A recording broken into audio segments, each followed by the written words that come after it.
Hey guys, welcome to your Michigan Compass.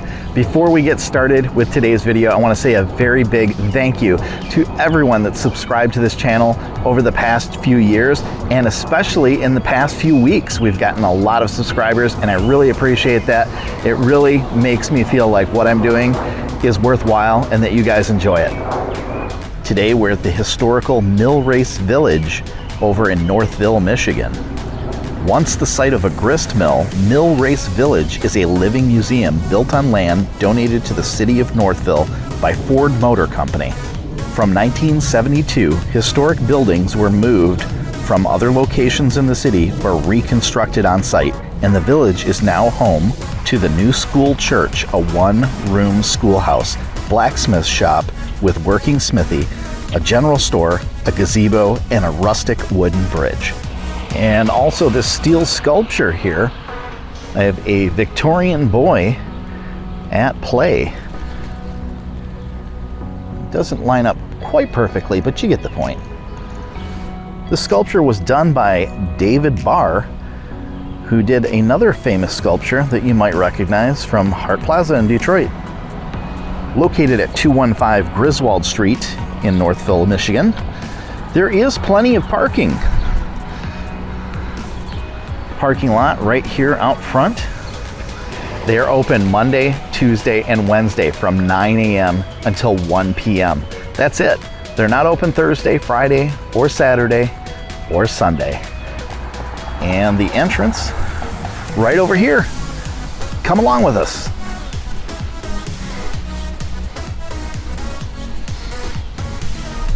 One more thing before we get started, I wanted to tell you about an app called Pocket Sites, and this particular app will help you if you come here or if you just want to follow along virtually from home. You can install the app on your phone, hit Walking Tour of Historic Mill Race Village, Northville, and it will pull up all of the information, tells you a little bit about the village here, and then if you hit Start Tour, and you have an option of choosing either standard tour mode or free roam. If you're here and you want to do the standard tour, that'll probably take you in a specific order. If you want to follow along with a video or you just want to glance at a few different things, hit free roam mode and it'll zoom in, and the first thing it's going to pull up is the area that I'm parked in front of, which is Pier. And then it gives you all the information, and in this case, the one for Pier was missing, so that's where I got the information from. Just noticing this sign as I walked into the village, and apparently the buildings are not open.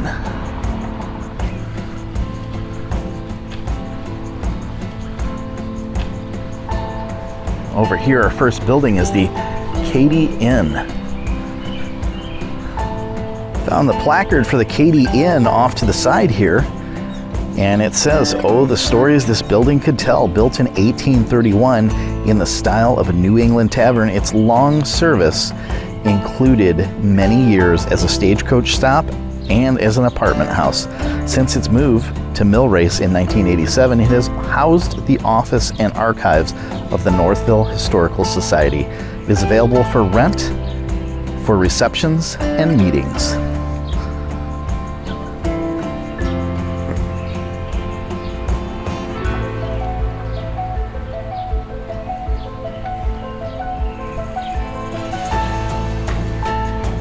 And over here we've got a sign that says 1860s baseball, turn right after the bridge. Let's take a look over here at this bridge.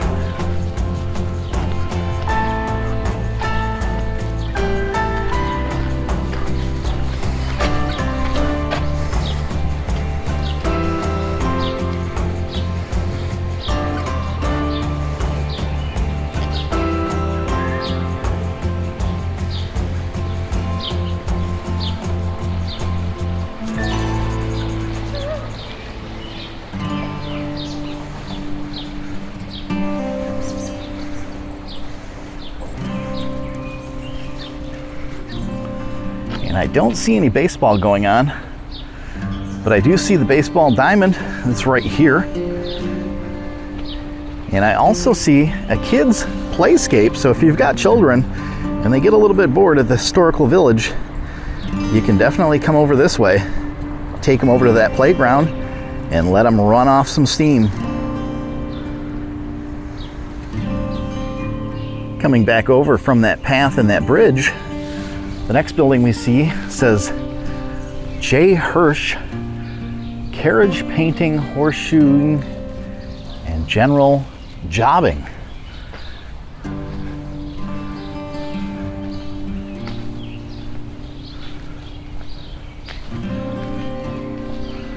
And here is the placard for this one. It says Hirsch Blacksmith Shop.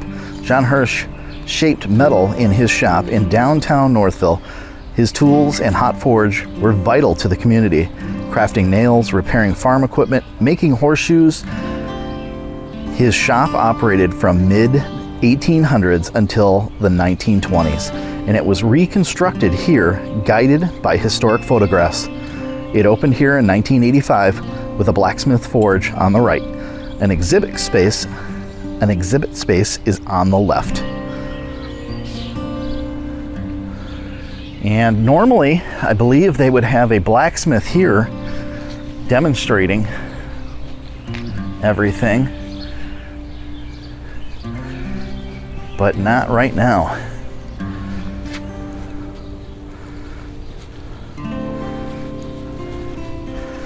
This is an example of Victorian firefighting. This is the olden days version of a fire truck.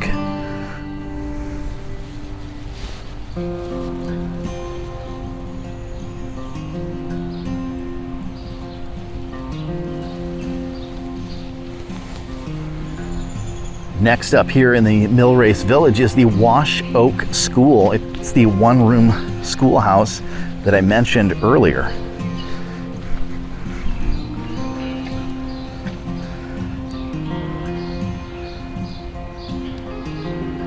Wash Oak School. Few one-room schoolhouses have survived in Michigan. This one was built in 1873 at a site several miles to the west of Northville on Curry Road, south of 8 Mile in Salem Township. It takes its name from serving students from both Washtenaw and Oakland counties. Moved here in 1975, it offers the experience of history for elementary school classes.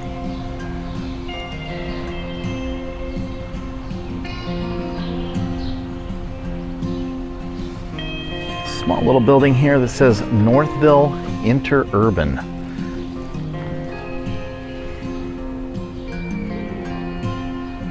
And there's a sign right here that says Interurban Station. Starting in 1899, interurban rail lines ran into Northville from Detroit.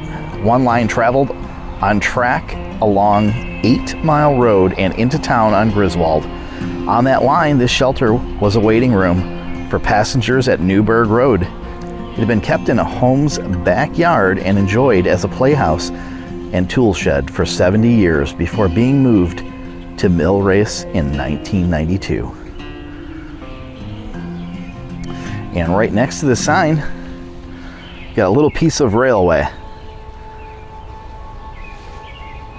And right next to that interurban waiting station, we have J.M. Mead. Looks like it might have been a general store of some sort, maybe even a wedding store. And here's the sign right here, and I was correct. It was a general store. This was the last timber-framed building in downtown Northville. It was built between 1830 and 1850 on the south side of Main Street, west of Hutton. For more than 150 years, this storefront housed a variety of retail businesses before being moved here in 2010. It now serves as the Millrace Historical Village Store.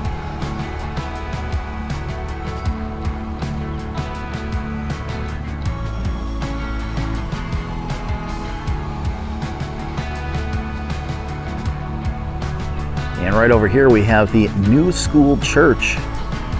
And this church is home to several wedding ceremonies throughout the summer. I have actually attended a wedding ceremony here about 5 or 6 years ago. And over here, the New School Church placard. It served Northville's public life for over 115 years. Built in 1845, this structure was a church for only 4 years.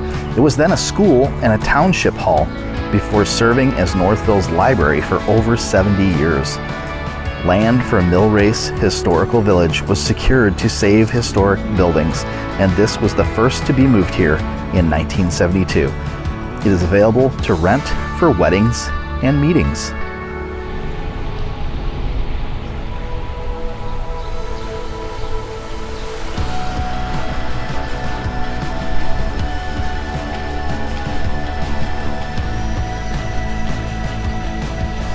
Located right next to the church is this building here. It's the Hunter House. And there's a placard here that'll tell us a little bit about it.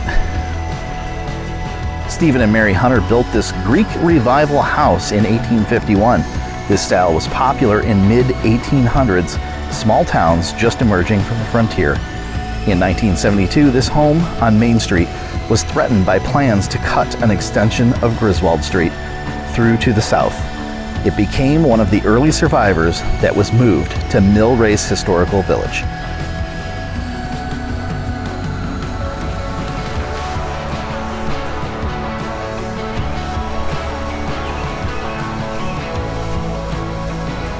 That building right there is a carriage house. Structures like this were originally built in the 1800s to shelter horses, carriages, and related equipment. Many were later converted to use as garages, workshops, or even guest houses. This building was at the original site of the Yates House behind you as you stand here. Its board and batten siding was common on work buildings. Let's take a look at that Yates House. Can't quite see it through the trees here. It's quite a different view of the Yates House going around the side here. Or is this the front? It looks like there's a porch here, but there's also one on the other side.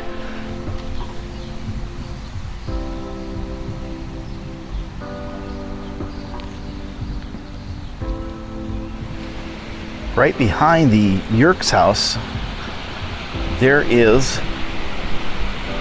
a small river. We've got some picnic tables, and there's a waterfall as well.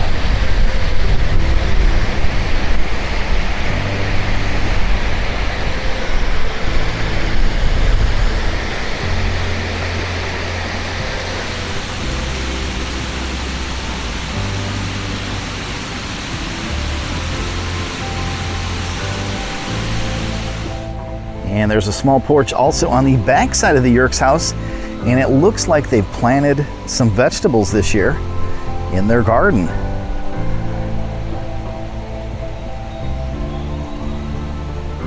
And actually, the garden is maintained by Northville Garden Club, and all produce is delivered to Civic Concern in Northville. And this is the other side of the Yates House. Very nicely decorated. Those ornate window treatments. And even on the overhang up there.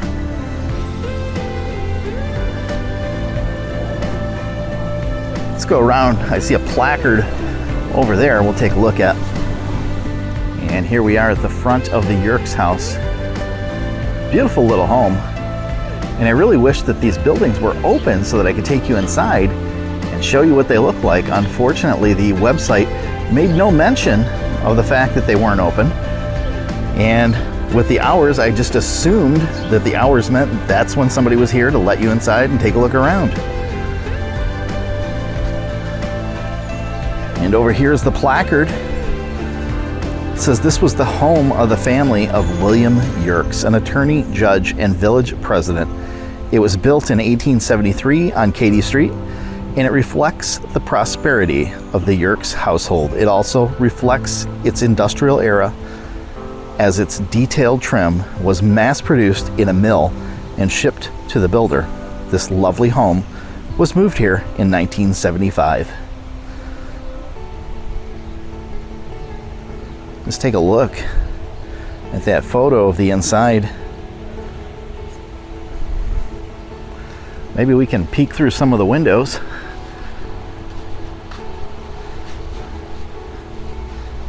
Well, unfortunately, all of the windows have like a lace style curtain and I can't really see through with the reflection. But I did notice on the front door, there's a bell right in the middle. That's kind of unique. Exiting the Yerkes area and heading around this way, we see the gazebo. Let's head up there and take a look around.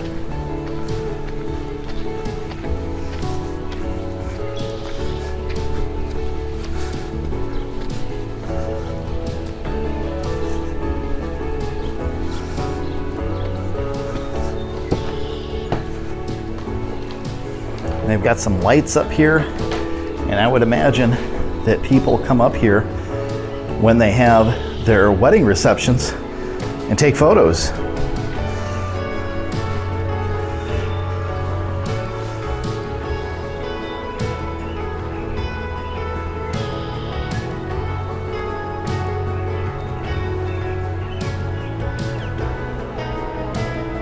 And over here is the placard for the gazebo, and I was right. There's a picture of a couple who just got married standing in front of it. It says this inviting gazebo offers quiet moments and breezes overlooking the flowing waters of the mill race. Inspired by Victorian-era gazebos, this wood frame structure was built here in 1979 by students from the woodshop class at John Glenn High School in Westland, Michigan. Many couples seek out this pleasant shelter to exchange vows on their wedding day. Right next to the gazebo, we have this small home.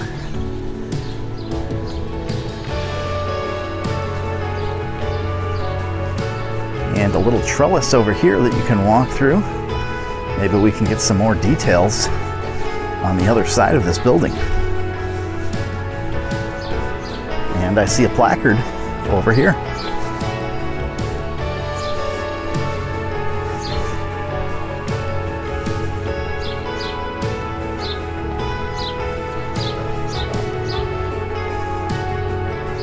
And we just found a little friend living underneath the porch. I don't know if you guys could see him.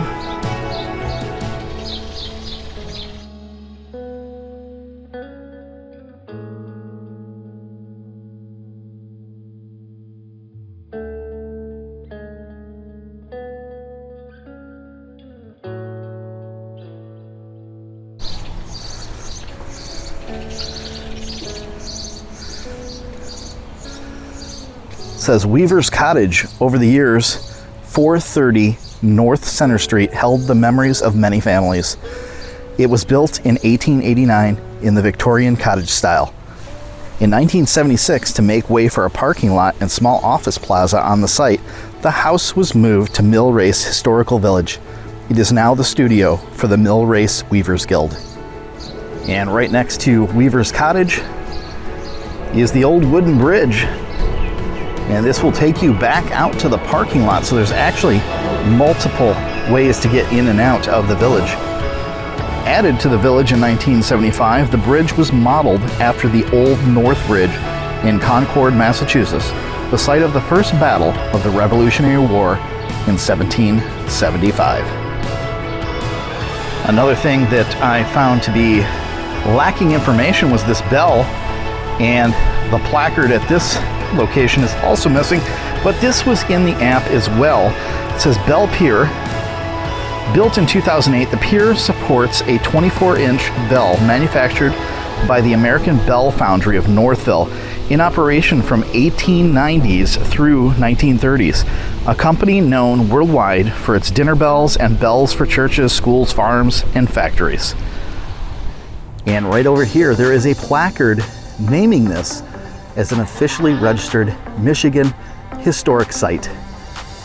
The placard tells you a little bit about the village, how it was established, and how it came to be. Well guys, that's going to do it for our trip out to the historical Mill Race Village in Northville, Michigan. If you enjoyed this video, please give it a big thumbs up. Don't forget to click on that compass so you can stay subscribed to future episodes just like this. And remember, adventure is just a short drive away.